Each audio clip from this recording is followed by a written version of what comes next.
Okarun terkejut melihat Aira mampu menggunakan teknik sang hantu akrobatik yang membuat para alien terjatuh. Sementara itu, Okarun yang terlempar merasa kesakitan. Ketika Aira menoleh ke arahnya, dia justru terlihat malu dan dengan kocaknya mengungkit bahwa Okarun telah memperlihatkan sesuatu, mengartikan itu sebagai lamaran. Melihat Aira berubah, alien Serpo menyadari bahwa Aira memiliki energi spiritual tinggi yang memungkinkannya masuk ke ruang nihil buatan mereka. Serpo pun memutuskan untuk merebut pisang milik Aira. Saat Aira bertarung dengan musuh, Okarun malah sibuk mencari pakaian. Ketika Aira menyerang Serpo, dia dilempar ke belakang. Bahkan serangannya mengenai alien petinju yang langsung kesal. Namun, Serpo malah menyatakan jika harga dari si petinju sangat murah, sehingga dia bisa menggantinya kapanpun. Aira mulai memikirkan teknik Serpo yang tampaknya melibatkan dinding tidak terlihat. Di saat bersamaan, alien petinju kembali menyerang, membuat Aira terpojok. Sementara itu, Okarun masih mencari baju di dalam kelas. Tiba-tiba, pukulan jet punch alien petinju mengarah ke Okarun. Aira memuji kekuatan pukulan alien petinju, tetapi menegaskan bahwa serangan tanpa sasaran tidak berarti apa-apa. Pertarungan pun kembali memanas, dengan alien petinju terus menyerang Aira tanpa henti. Alien Serpo turut menyerang Aira, tetapi Aira berhasil menghindar dan melancarkan serangan telak kepada alien petinju yang akhirnya terlempar ke atap. Saat Aira hendak menyerang Serpo, dia terkena serangan gravitasi dari alien Serpo lainnya yang menahannya dengan kekuatan besar. Serpo mencoba menjelaskan secara kocak alasan dia bisa menggunakan kekuatan esper tanpa mantra. Tetapi Aira tidak peduli dan meminta dilepaskan. Serpo juga heran melihat banyak individu dengan kekuatan khusus di satu tempat, berharap ini menjadi langkah evolusi baru. Alien Serpo lain mengomentari bahwa meskipun Aira lincah, kekuatannya tidak signifikan. Di luar rencana, mereka juga berencana mengambil pisang milik Aira. Mendengar ini, Okarun yang masih tanpa busana keluar dan menyatakan bahwa karena dirinya yang diincar, mereka harus melawannya. Dia pun berubah menjadi yokai tanpa pakaian, membuat situasi semakin kocak. Serpo dan dua rekannya menggunakan kekuatan gravitasi gabungan untuk menahan Aira dan Okarun. Dengan tiga kekuatan gravitasi digabung, terciptalah zona menakjubkan yang membuat mereka berdua tidak bisa berdiri apalagi melawan. Namun, teknik ini memiliki kelemahan fatal. Serpo sendiri tidak bisa masuk ke zona itu. Oleh karena itu juga, alien petinju alami akan ditugaskan untuk menghajar Aira dan Okarun hingga tidak berdaya. Saat alien petinju menyerang Okarun, dia berhasil menangkis pukulan tersebut dan melancarkan serangan balik. Para Serpo terkejut karena Okarun mampu menembus zona menakjubkan yang mereka buat.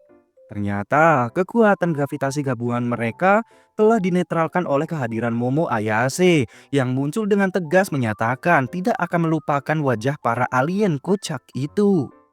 Ayase, Okarun, dan Aira bersiap menyerang bersama dengan kemampuannya masing-masing.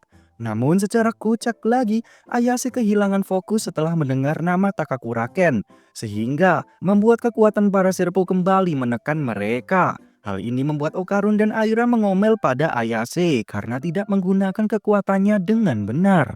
Di sisi lain, salah satu Serpo menyuntikkan zat misterius pada alien petinju yang kemudian berevolusi menjadi lebih kuat, menyerang dengan brutal seperti udang sentadu. Meski demikian, Ayase berhasil menghilangkan efek zona menakjubkan menggunakan kekuatannya, mendorong balik telekinesis para Serpo. Para Serpo lalu memerintahkan petinju untuk mengincar Ayase, tetapi Aira mencoba melindunginya. Sayangnya, pukulan cepat petinju berhasil membuat Aira terpukul. Namun, Okarun yang lebih cepat menolong Aira dan menyatakan dia dapat melihat gerakan tinju tersebut. Dalam aksi kocak, Okarun dan Aira tampak seperti menari sambil menyerang si petinju. Ketika mereka terlalu berdekatan, zona menakjubkan kembali aktif menekan mereka bertiga. Hal ini membuat Ayase kesal, tetapi dia terus mencari cara untuk membalikkan situasi. Tiba-tiba, air memenuhi seluruh ruangan, menenggelamkan semua orang. Dinding, lantai, dan atap berubah menjadi air akibat ulah alien dinosaurus yang sebelumnya memburu Ayase di lorong kelas. Melihat situasi itu, Ayase menyuruh mereka untuk kabur meskipun Aira kesal karena merasa diperintah. Sementara itu, Okarun bersemangat saat melihat Nessie, makhluk mitos yang menyerupai dinosaurus. Secara kocak, Aira yang melihat kegembiraan Okarun malah menempel kepadanya. Di sisi lain, para Serpo memarahi Nessie karena gagal menahan Ayase. Namun, salah satu Serpo tiba-tiba dipotong begitu saja. Saat kejadian itu, Okarun segera kabur, tetapi Aira tertinggal dan diserang hingga tenggelam oleh alien petinju di dalam air. Ayase menjelaskan bahwa pukulan petinju semakin kuat dalam air. Menurut Okarun, alien petinju ini mirip udang sentadu yang memiliki pukulan mematikan. Tetapi secara kocak, dia tidak bisa bernafas di dalam air seperti udang sungguhan. Dan terpaksa muncul ke permukaan untuk mengambil nafas. Ayase meminta Okarun melawan musuh tersebut. Tetapi Okarun dengan konyol menjawab bahwa dia tidak bisa berenang menggunakan kekuatan nenek turbo.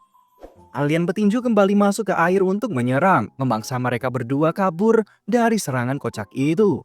Fokus utama mereka adalah menyelamatkan Aira yang tenggelam. Tetapi Okarun dan Ayase malah berdebat tentang cara menolongnya. Ayase mengungkapkan kecemburuannya karena kedekatan Okarun dengan Aira sebelumnya. Hingga Okarun meminta Ayase untuk jujur tentang perasaannya. Okarun menegaskan bahwa dia tidak masalah jika orang lain salah paham. Tetapi dia tidak ingin Ayase salah paham tentang dirinya. Saat alien petinju kembali menyerang, Ayase mendapat ide menggunakan kemampuan espernya untuk memegang Okarun dan berenang bersama dengan sekuat tenaga. Dengan cara itu mereka berhasil menyelamatkan Aira yang tenggelam dan naik ke lantai atas. Setelah Aira sadar, Ayase menyuruhnya melepas pakaian basah agar mereka lebih mudah bergerak. Sementara itu, alien petinju mengeluh karena mereka dianggap curang kabur ke atas. Salah satu Serpo tampak mengambang dengan luka tebasan, dan Serpo lain mengejar Geek Worker untuk diajak bergabung. Ayase dan kelompoknya bersiap melancarkan serangan balik dengan seluruh kekuatan mereka, meski hanya mengenakan pakaian minim. Para alien yang tersisa bergabung dan mulai menyerang mereka menggunakan semburan air. Nessie ternyata menyerap air melalui lehernya, yang berarti dia tidak bisa terus-menerus menembakkan air. Jika lehernya dihancurkan, mereka memiliki peluang untuk menang. Untuk itu, kelompok Ayase segera menyerang. Aira mencoba melilit leher Nessie dengan rambutnya, tetapi serangan terhenti karena alien petinju ikut bergabung, membuat Nessie sulit didekati dengan kombinasi senjata jarak dekat dan jauh. Okarun menyarankan untuk tidak menyerang di dalam air karena itu akan menguntungkan musuh. Namun Ayase mendapat ide yang berkaitan dengan kelemahan udang sentadu. Ayase kemudian mendekati Nessie yang mulai kehabisan tenaga untuk menembakkan air.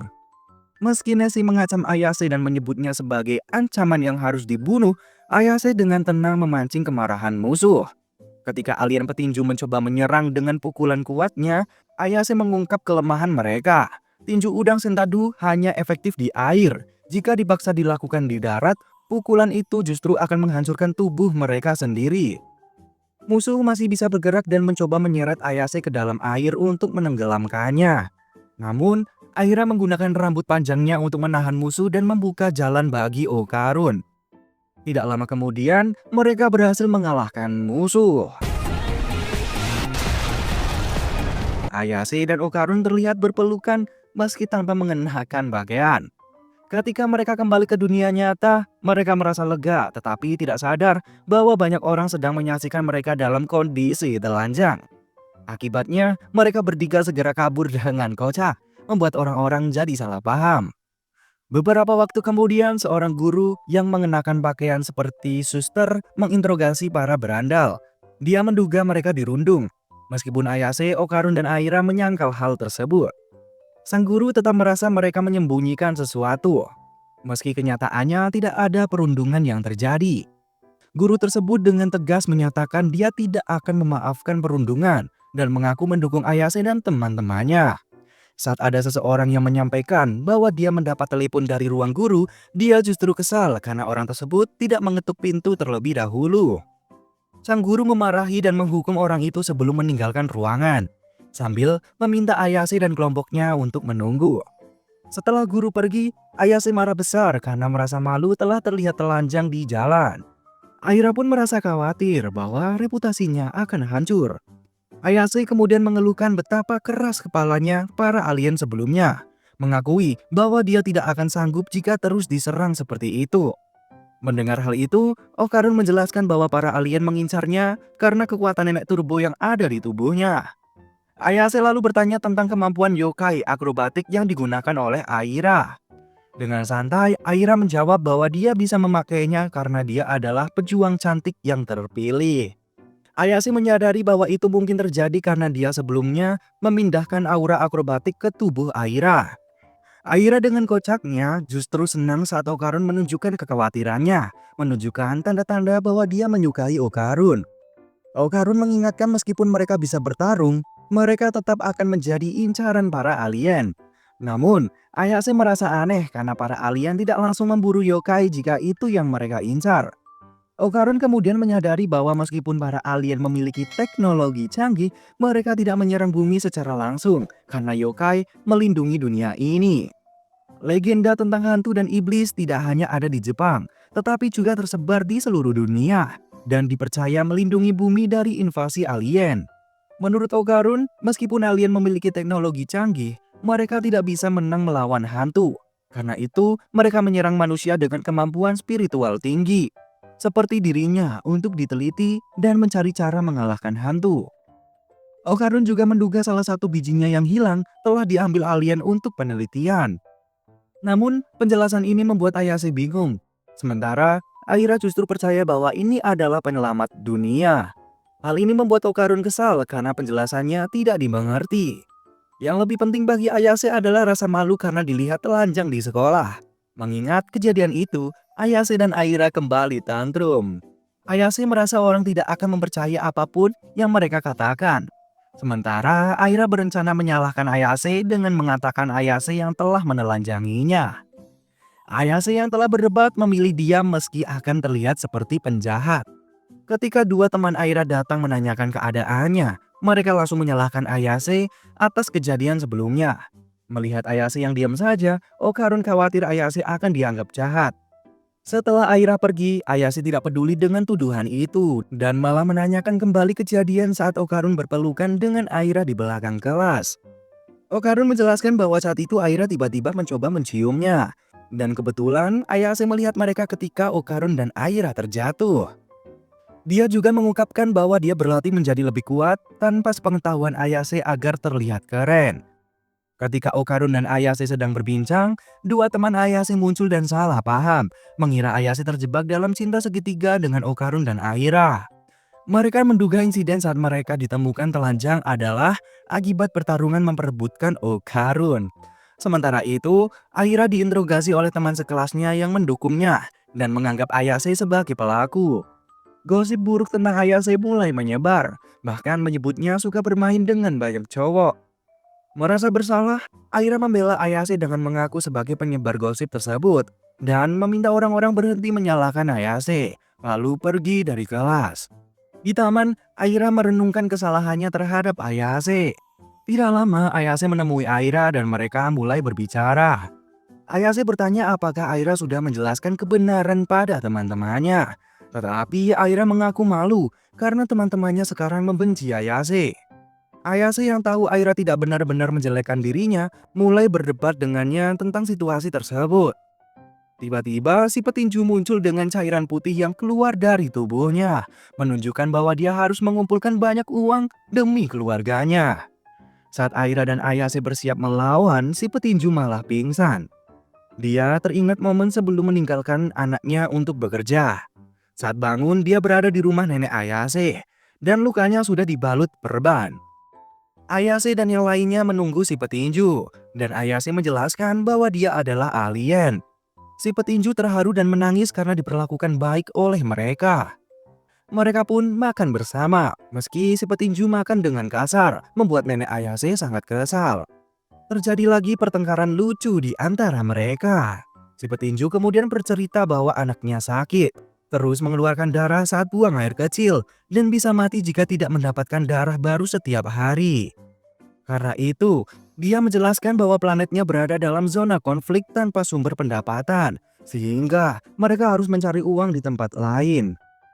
Ras si petinju memiliki tubuh kuat dan sering bekerja sebagai pengawal pribadi. Namun dia menjadi lemah dan tidak memiliki pekerjaan yang sesuai, sehingga terpaksa melakukan pekerjaan ilegal dan berbahaya. Karena kelemahannya, istrinya meninggal dan dia menyakiti Okarun serta yang lainnya, menyebabkan anaknya kesulitan. Mendengar cerita itu, Okarun menawarkan bijinya kepada si petinju. Namun Ayase menolak karena hal itu tidak semudah itu. Meski begitu, si petinju merasa terharu atas kebaikan mereka dan berjanji tidak akan menyerang lagi. Saat akan pergi, nenek Dodoria menghentikan si petinju dan menanyakan cairan putih yang keluar dari tubuhnya. Dodoria mengenali bau tersebut seperti susu sapi brutal dan menyuruh si petinju meminumnya. Setelah meminum susu itu, si petinju terkejut karena susu tersebut mirip dengan darahnya, mengungkapkan bahwa darah alien petinju adalah susu sapi. Ayase pun menyuruh si petinju membawa banyak susu untuk anaknya, dan Dodoria memberikan sapi untuk dibawa pulang. Terharu dengan kebaikan Dodoria, si petinju pun akhirnya menangis. Sebentar kemudian, si petinju naik UFO membawa sapi untuk anaknya. Sebelum pergi, si petinju berterima kasih kepada semua orang dan berjanji akan mendukung Okarun dan gengnya jika terjadi sesuatu. Kapal terbang alien pun segera pergi. Setelah itu, anak-anak meminta nenek Dodoria untuk membeli seragam. Ayase menjelaskan bahwa mereka tidak punya uang dan harus memanfaatkan uang dari orang dewasa. Dodoria setuju membeli seragam untuk Okarun dan Aira, tapi tidak untuk Ayase karena ia merasa Ayase hanya memanfaatkan orang dewasa. Agar Ayase mendapat seragam, Dodoria menyuruhnya berpakaian seperti dia. Aira mengejek Ayase, sementara Okarun menganggap Ayase terlihat manis. Tiba-tiba ada bel dan Dodoria menyuruh Ayase membuka pintu. Ternyata yang datang adalah Jiji, teman masa kecil Ayase dan cinta pertamanya. 初恋相手だ。